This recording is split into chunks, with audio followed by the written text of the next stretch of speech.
and welcome back to Cameron Reads Comics. My name is Cameron, and I just read comics. I love them. And today we have a super special guest, Lee Loughridge, colorist extraordinaire. Hi, Lee. How are you? Good. How are you?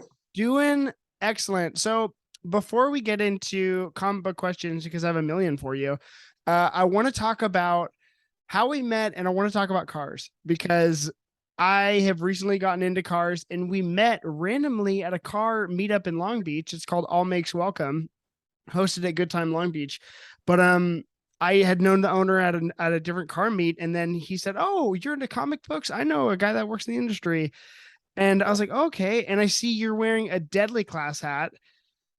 I was There was the best. It was the best, and I was like, "Oh my gosh, I love." Because sometimes you meet people in the industry and you haven't read their work, everyone's into Right. comics, but I'm like, oh, no way. You were the colors for Deadly Class. And it's one of those things where, I feel like lettering and colors, you don't appreciate how really good they are until they stick out to you. You don't notice until you really notice. And so Deadly Class was definitely one of those where the palette stuck out to me. But I want to talk about your cars really quick. All right. It's more exciting anyways. It's I more thing. I disagree, but I'm equally interested. So when did that start? Your love of cars? Uh shit. 10, 8, like I guess any kid collecting matchboxes, Mm-hmm. stuff like that. What was the first car you think that like stuck out to you? Because you have two Hardy vehicles, or at least two Uh, Porsches that I adore. yeah. Probably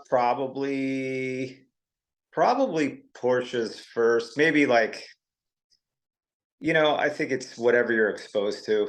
Everyone liked the old Trans Am in the 70s because I grew up in the 70s. So, Yeah. Smokey and the Bandit, you like that car for a minute till you realize it's kind of shitty. Uh, then I got really into Porsches. Um, Probably a lot of it, we've dialed it down. There's a group of us that are into comics, um, Porsches, BMX, punk rock. Oh, really? And the thread is we were trying to figure it out for a while, but I think the thread is BMX because when BMX was getting big in the 80s, all these guys were buying Porsches like 944s, 911 turbos and using them in ads. Oh, no So way. I think that's where we got kind of stuck on Porsche in general was probably through the BMX scene. And because I was highly into that, skateboarding and BMX then. Yeah. So Were you like following the Bones Brigade generation, or should I go one yeah, back? Because I worked at a no, surf shop for 5 years. I'm like really into skating and surfing and everything too. Of I was the Bones generation. I mean, I still like the older guys like Alva, Jay Adams, and them, but course. The Z Boys. yeah, I was definitely an '80s and into early '90s generation. And did you grow up in California? No, New Jersey. Oh, no way. Yeah, so yeah, I was way out of step there. That's so because I know that Ed Brubaker grew up in San Diego and he was so into punk and he talks a lot about the punk scene. So I'm like, I Yeah, know that Deadly Class has such influence, especially being placed in San Francisco, but I just didn't know. Um, yeah. did you I want to hear what made you decide on the two cars you have. Name them, and if you guys don't know, just Google them. But you have two Porsches, right? Right. Which Um, which models? well, I got my first Porsche when I was 17. It Oh, was no way. a 924, and it was a complete pile of shit. But it looked pretty good, and it's all I could afford. It Yeah. was, got into the brand, I guess. And it was, I mean, from the ride home, it was blowing, just blowing by oil, smoke. It was a pile. It was like 4 grand. Oh, And sweet. I went right from a GTI to that. It's like the total, like, I don't know, car guy back then. You get a GTI and then you hope you can get a Porsche. But the Porsche was not as good as the GTI. But I spent like 2 years restoring that car, and then it got totaled. Oh, My no way. father got sideswiped. Oh, I was the I went to art school, and when I was away at school, I made him drive it, once every 2 weeks, and he got sideswiped, and it got destroyed. So it was worth nothing. Um, oh, But then I got like $5,000 for the car. My dad felt bad, and he gave me a work truck of his. He signed with a new company, and he was able to keep his old truck. He goes, "Take my truck," and then I sold the truck for another five, Oh wow. and then I got a loan through my mother's credit union and bought my aunt's '84 911 Carrera, Oh and wow. that was in like I was like 20. Oh no, you're driving a cooler car than all your friends. Oh yeah, but I mean, I was so broke because of it. But I had a decent job.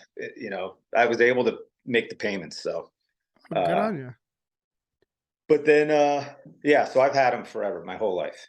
So I have an '82 930 turbo and a '69 911T that Oh I've wow. had. The 930 is 19 years, 18 years.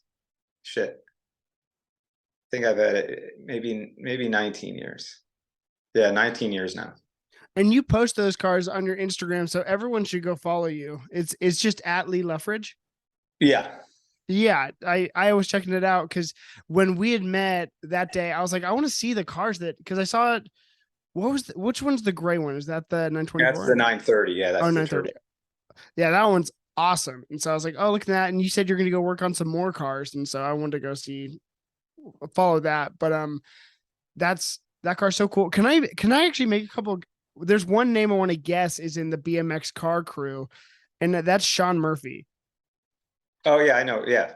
That No, Sean guy's and I, we talk cars. Yeah. because that guy, I know he has a Datsun. I know that Yeah. he draws like every Batmobile and all of his Batman titles. So I'm like, I feel like that's a huge one. He's a total car head, and he's got a stable, I believe. That's awesome. He doesn't post a ton of them. Um, we were talking about that because people get weird, they think you're bragging at this point, but Yeah. I was telling him, we were just talking about this in San Diego, and I said, fuck them. Fuck everybody. Like, you're old enough now, you can post it.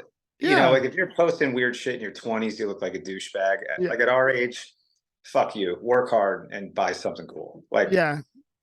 we have the years to get that going. So it is Mm-hmm. what it is. Oh, you're totally right. That's awesome. And he's Well, in Toyotas. Like, it's not like our Datsuns. It's not like yeah. it's some crazy, like a fucking Lamborghini Miura or something. Yeah, it's not a Countach or anything. But oh my Yeah, gosh. none of these are that. Speaking of which, I've been so into Ferraris, the Dinos. I think are Yeah. so cool. Like if I could have a dream car, that'd be. But that's them trying to compete with the Porsche. I found out. So Yeah, I'm with you. I never really gave a shit about him, and as of the past 4 years, I love him. yeah, I And just I'd love watched. to have one. Yeah, I watched Ford v Ferrari, and that kind of influenced a lot of what my Google searches or whatever. Um, but let's get into the books. So I want to talk Deadly Class, but I want to just talk. There's a couple things. There's one book I haven't read, but I've wanted to read, and I have questions about your collaborators. But I wrote down. Obviously, you said got off of Action Comics by Philip Kennedy Johnson. How was that run? How was that experience? Were you every other book? Was it? No, I worked on them straight for I guess about a year, maybe a dozen issues. No, A wow. lot of times a run is in historically a run is like 13. Yeah. But nowadays we're in like this trade driven market of like Mm-hmm. 5, 6 issues. So you just don't know anymore. So Mm-hmm. I stayed on that, on about a year of that run. And then they got it, they had a whole different team. So they just jumped teams. Oh, You know, really? Is that what's happening now with the new like Superman's going on a whole new thing right now? yeah, it's common. They Yeah. jump teams, and even when I was on that, I thought I was doing a couple issues, and then they'd send me another one, and I went, okay, I guess I'm still doing it. How many You know, how many books do you color a month? well, I don't want to reveal that. Oh, I'm sorry. I'm sorry. I just No, I'm like that's fine. I'm I always I wondering the turnaround because I'm like it blows my mind. Just I feel like your job probably has the most. I was thinking about it today when I was driving. Probably the most satisfying. Like you get this black and white page and then the completionist coloring it in. I'm sure, is that like really satisfying, that process for you, or is it just work at this point? No, I love it. I like doing it. I'm a cake decorator. Oh So, yeah. and luckily I've been doing this long enough where I get to work with a lot of the best guys. So, Yeah. and you know who's good when you're going over them. Because I'll see art that looks good, and once I start throwing color on it, a lot of times you realize the things they're not thinking about, Yeah. where it's defining planes, separating planes or tangents, or just thinking about the foreground and it just action in general. The good guys, it's just easy. The whole thing process is easy. And the guys that might look good, sometimes it takes a long time to kind of make sense of the chaos they throw on the page. Do you have a favorite artist colorist pair? Because I feel like sometimes, and maybe you see this, but there's some artists where it's like their work looks better with a certain colorist. Is there any, Yeah. who's your favorite It's Nick collaborator? Dragata and Frank Martin Oh, on okay. East of West, East meets West, East of West, Yeah. which Oh, they're doing another run of that oh, for no way. 23. Yeah. Those two are great. And even actually I like Mateus Galera and what's his colorist's name? I can tell you. Shit. He's so freaking good. It sucks. It's on the tip of my tongue. It's all But right. yeah, I'd say Frank Martin, I'd say colorist, he's probably my favorite. Uh there's a ton of people I respect and think are great. Guys like Matt Wilson, Nick Flardy, guys like Matt that are Wilson makes me lose my mind. I was like, oh my gosh. yeah. Matt came out of my studio. So there's a reason you like him. Yeah, that's exactly. Okay, wait. So, how did that process happen? Did you make your own coloring studio, or like, what do you Yeah, it was even mean kind by of studio? it started as that because back then we were doing archival reconstruction work and Hmm. separating a lot of stuff for other colorists for DC. Hmm. And then I just started hiring kids out of SCAD where I went, Savannah College of Art and Design. Okay. And typically I picked the best people. And then we rolled it into a lot of art and in writing stuff. And, I was trying to make it like this overall studio. Um, but yeah, Matt Wilson came out of it. Nick Dragata came out of it. Nick Filardi came out of it.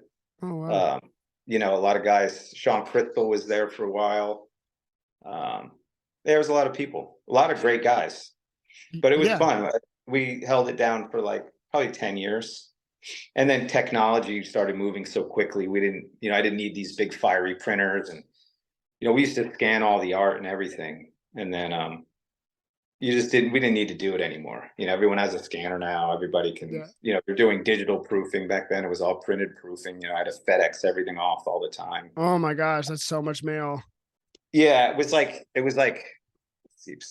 chasing technology for a long time. And I just saw the writing on the wall. And then and the internet too wasn't that great then, but it hit a point where I just shut the studio down. One day I was just frustrated one night, came in, started packing. And Yeah. as I came in, I said, go get internet at your house or get another job. And we're doing this at home. And my daughter was just born. So I kind of wanted to be home more for Yeah. her. And I just bought that Porsche. So Oh heck yeah. You're like, guys, I'm busy. That's awesome. So, who I think I actually, we should talk about Deadly Class because I got to ask all my questions. So I want people, if they want to know, to hear about it. But how did you decide on that color palette for that book? Because you had told me a story about how they wanted it to be a little bit more 3-dimensional, and you were like, no, like a matte color finish is it for that. What well, what brought that to you? so Rick and I are, you know, closest of friends. Yeah. So he came up with that concept, and then we lived literally 4 doors away. So Oh. we talked about that book on like multiple bike rides and hanging out, and then uh, he decided on Wes to do it, to draw it. Wes did some pages, Mhm. I think we just had like 6 pitch pages for image, and then Rick came over one night, and yeah, I just started playing around with it. My instinct was flat, and Hmm. it looked good flat. And then he wanted modeling at one point. You know, we're just trying to figure it out. It wasn't like he wanted this, I wanted this. It was like, all right, let's try modeling it. Hmm. And then I modeled it, and it looked cool modeled. And if you look up old, if you Google that book, you'll see those old pages. Okay, cool. They're still on the internet. They could be in the back of the hardcover. I have the first 2 hardcovers, so They might, I don't know. But they're online. oh, Uh, and then I guess Rick sat with him for like a week. We solicited him like that. And then he came over one night and he's like, I think we just got to go flat. And I go, we do. yeah, Because Wes's art, I think calls for that. yeah, I think with any artist, whenever I get a project, I'll start flat. And then if the art calls for it, I'll start adding modeling, and, unless they definitely want modeling. But I've argued with artists where I've said, you don't want this thing to look like it's dipped in oil. hmm, You should probably go more simplistic, and it'll just have a nicer tone. yeah. I Uh, totally agree with you. I think less is more, especially, and I think we're learning that a lot lately with guys like Jorge Fornes coming out and doing what he's doing. Obviously, Lee Weeks, I feel like his style has really oh changed. yeah, And my personal favorite example, I think, as of late, to your point, is I think Sean Phillips' art. I'm like, I don't want that dipped in oil. I think Jacob Phillips, his son coming up and doing all yeah, that coloring is just perfect. yeah. Jacob's super good, and Jacob's a killer artist too, Yeah, on that new burn, I was like, oh, dude. I'm so hyped to see that, like, see him come up way more in the industry. Like, I'm so excited for that kid's potential. Yeah, we did like a color thing together in England right before COVID. Jacob and I hadn't really heard of him. I mean, I knew his dad, Yeah, of course. but and my computer wasn't set up right. It was a PC, Mhm. and luckily I brought process pieces with me, and I just told everyone, I go, I'm not going to do this. Like, I'll show you Mhm. process. All the keys are different. I said, I'm going to look like an idiot. But Jacob was just banging pages out. That's Yeah, he's awesome. good. He's a he's a good artist. Yeah. I have actually I want to talk about, oh my gosh, I have one more question. Oh, my comic book shop owner, his name's Ryan. He's on the podcast at 10. Him and I argue about recoloring of like when they do reprints and they recolor the material. So like Right. it happened in Batman by Neil Adams. Whenever that's reprinted, they do the new coloring style. Yeah, I've Batman the done Killing thousands Joke. of pages like that. That was part of my studio. We recolored the old stuff. But go So on, and I'm gonna tell you what's right. yeah, I want to hear your opinion on like It's so not because even an opinion, it's a fact. But go ahead. Swamp Thing by Bissett, all those. Uh, what's your preference? That's really my question. Is what's your There's no preference. It's These are the facts. Back then they had a limited palette in order to make these yeah. books. And you dealt with 25% increments of color. So Mm-hmm. yellow, you had 0, 25%, 50, 75, or 100 yellow. Oh, Now really? you combine that with red. Yellow 100, red 25 is kind of a mustardy yellow. Yeah. You know, yellow 100, red 50 is orange. At 75, it's brighter, Yeah. it's almost red. Y100, R100 is red. That's all you get. So when you see a Neil Adams book or any of these old books and there's a blue sky, it's 25, 50, 75, or 100. That's it. Mm-hmm. So there's no, like, flesh is yellow 25, red 25. That's it. If you go 50 on red, it's too red. Yeah. So there's only, I think it was like 126 colors or something, but out of those colors, you can only use about 80. The rest are too dark. Mm-hmm. So when people would restore these books, I mean, I had the palette. Well, I used to have to work off of that palette. Yeah. That's how long I've been doing this crap. So, and then they went to a 5% scale, and that was crazy. Yeah. Now it's millions. But Yeah, there's no right or wrong. There's the only way, and the only way is you use the palette that they were using back then when they were actually cutting rubylith. No. So, and that's a 25% scale. So there's really no margin for error unless you Mhm. just get like a blue a little wrong or something. But because they are faded, um, the old books, but you know what, when the page is equally faded, you know where it should be.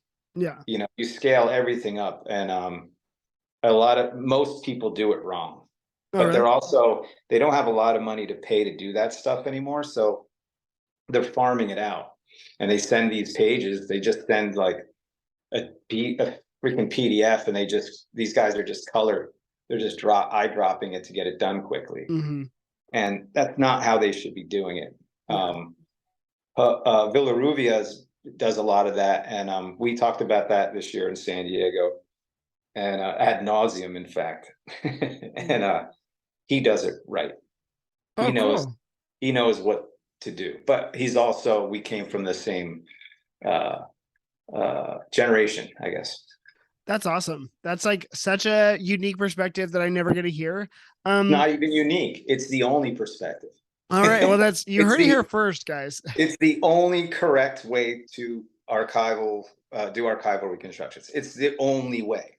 If you're not doing it that way, you're doing it wrong. Uh, that's awesome. Because That's just the like, way you're doing it didn't exist. So you're a yeah. fucking liar. You're a fraud. Dang, called out. Um, okay, so now I want to talk about adaptations because when I talked to you, I only knew that Deadly Class had been an adapted work of yours. I didn't know that you were on Stumptown. Yeah. Okay, Yeah. so you have to be. I understand. I haven't read that book, but I've always wanted to. I'm a huge Greg Rucka guy. How Yeah. did the meetings with the studio or the adaptation process work between Deadly Class and then Stumptown? So Stumptown, I really have no idea Oh, because okay.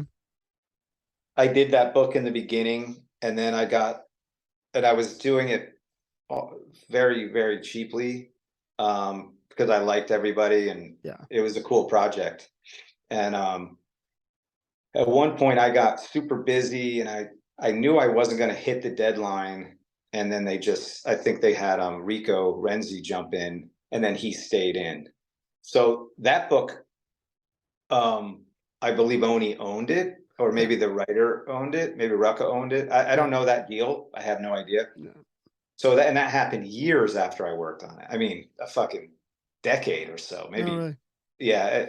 So I have no idea how that happened. Deadly Class, I was more in the loop with Rick. That just happened where the book was out, and Rick put a pitch together, and had management and went out and shopped it. Yeah. That's You know, awesome. That's such like I loved that show and it included my favorite line from the comic where especially because this is where I identified most in high school when oh my gosh, I was talking it's Marcus is talking oh my gosh, I forgot his name. He's listening to the Smiths and he's like, right? oh my gosh. He's like, you listen to that gay shit? And he's like, no. I'm just like, I'm not gay. Like being vulnerable and listening to the Smiths because I was like, I was the kid that listened to the Smiths in high school. Yeah. And I'm like, he's like, this is brave. And I'm like, oh my gosh. I And was I was like, the kid calling the kid listening to the Smiths in high school gay. oh, good, good. Well, look at us I now. was way too punk rock for the Smiths, but I also have a no Morrissey rule in my life. Yeah, Uh, I'm just not a fan, I get it. and that's Especially, okay. I'm Cure over Smiths, okay, you're a Robert but Smith guy. I didn't even listen to the Cure in high school. I was too hardcore. It was What, not what, what did you listen to? just old hardcore, like New York hardcore, DC, Discord, stuff Okay. like that. I Right on. was too tunnel visioned, That's so funny. But now I like it all. But I don't like the Smiths. They haven't grown that much. Give it some time. I I can't. was I have. you're like, this the hill I'm dying on. Awesome. Well, honestly, that's right now as many questions I had for you. Uh, tell us what you're working on right now. We're Uh coming up. You just posted Jason Aaron. oh yeah, Once Upon a Time. Oh, That's for Boom. I grabbed a bunch of books. What do I do with them? Oh, these are like books I got this week. Oh my gosh. That's so Uh, cool. I'm doing Robin. Tim Drake Robin, awesome book. Dude, this book is lights out. Riley Rossmo is a genius. I love those colors already. I had new Think come out for AWA. Oh, Uh, awesome. I guess they're reprinting Batman Beyond. I just got this foil. It's kind of Wait, cool. you did Batman Beyond? Yeah, I did it for years. Oh my gosh. I did Wait, Batman Adventures for years too. so wait, you gotta tell me about working with we talked about this briefly, I remember, but like if you're on Batman Beyond and Batman Adventures, that means you're working like Rick Burchett, Ty Yeah, Templeton, Darwin yeah, Cook. yep, What Darwin. was Yeah, what were those issues like coming out? Was that just like, it was the best. All I ever wanted when I got into comics, all I wanted to do was Batman Adventures because I oh, loved Burchett stuff, and um, I loved that book. And then when I got it, I held on to that and then did Batman Beyond. And then I got introduced to Darwin through that and did stuff with him. Um, those were the best because they were simple. I yeah, wanted to work upstairs, I say, because upstairs from DCU was Vertigo. yeah. So I always wanted to work upstairs for Vertigo, but for some reason they had me pigeonholed as like a superhero guy. Yeah. But then I finally got work through Axel Alonso up there. Oh, And cool. I was like Vertigo guy. And then I couldn't get back downstairs because I was Vertigo dude. Wait, so what? Your Wikipedia, by the way, very limited. But what Vertigo titles were you on? Shit, man. So many. I have to look around here. I did Losers, Fables, Heavy Oh, Liquid. What's that? 6 Days. I have a bunch of hardcovers in here. what? Tons of stuff. Why the Last Man? No way. Why obviously you've heard a million times over. That color palette too, and that book is amazing. Yeah, I did that, and honestly, a lot of those issues was Matt Wilson when he was working for me. Oh my So gosh. he like I was doing that, then I put him on issues, and then I'd edit, I'd go in and clean it up. But then towards the last like probably issues we had ever done, I barely touched his stuff. It was perfect. That blows my But I mind that think you the name was Xylenol on that. That's my company, okay. Xylenol Studio. So I would put Xylenol. If Xylenol's name was on it, it was someone else's coloring it. Awesome. But then I got Highball. Oh, cool. It's a fun book. Stuart Moore, good dude. Two Graves, Genevieve Valentine. It's Oh, that's awesome. this book we've been playing with for a decade, and it's finally coming out. Awesome. So New Fables, how sick's that cover? Let's see That it. is that is so freaking sick. Yeah, Mark Buckingham. I'm doing a run on Philadelphia right now. Oh, awesome. So That, I did Spawn with Jason Alexander for a little, and then we were supposed to do this, and then we didn't, and now we're doing it. So I don't know. Then this is the Jason Aaron book Once Upon a Time at the End with, of the World. and that's Alex Tefanaki, who I did The Good Asian with. Oh wow. So You literally nice. work so much. That's so many projects. Yeah, I think I worked right currently I'm working for like 15 companies. It's nuts. You're a big deal. Oh my gosh, that's awesome, man. Well, glad to know that you're busy working, you know. I've been slammed. It's been great.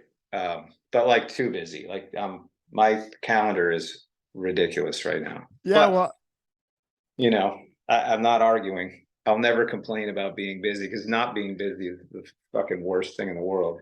yeah, no, well, I appreciate you making time for us. I was slacking on getting this together, but I'm so glad we did. Next time I'll have to have you in the room with my buddy Alan and Ryan because they'd want to pick your brain. Ryan's a huge indie comic guy, so all the issues you were talking about, he's read their number ones. He'd totally go through it and pick your brain about all that punk and horror stuff too. I bet. Yeah, well, let's do it again. I have a book announcing that I wrote, and I'm doing the color with an artist, Mac Chatter, Oh, cool. uh, that we're gonna announce probably in the next couple months. But Great. Yeah, no, I'll that's where I'm. gladly Yeah, I'd have like you to back promote on. it. I want to promote all that because I have a bunch of stuff. I have like 9 full series that I've already written that I'm trying to find artists for to get them all going. Oh wow, that's awesome, man. Well, I'll gladly have you on. I really appreciate it. And I'm gonna try and get a lot of video footage. Probably talk to you again at WonderCon this year. So Oh yeah, I'll be there. I'm so excited for that. And your buddy Mark Russell and Jason Aaron are both gonna be there. Now that I think Oh about it. yeah, yeah. Uh, I'm getting my CGC signing stuff ready because I got my books back from LA Comic Con, so I'm trying to get those graded, signed, whatever. So Oh yeah, that's I missed that. I didn't go up. yeah, I was yeah. I class. was I was texting you. But yeah. Anyways, thank you so much, Lee, for coming on the Kim Reads Comics podcast. Your Instagram and Twitter again is at Lee Loughridge. Yeah. All right, so go follow him. Go check out his cars. Go check out his books. And guys, make sure to comment, like, subscribe, anything on Kim Reads Comics. Club with those like and subscribe buttons so we can keep this going. We will see you next time.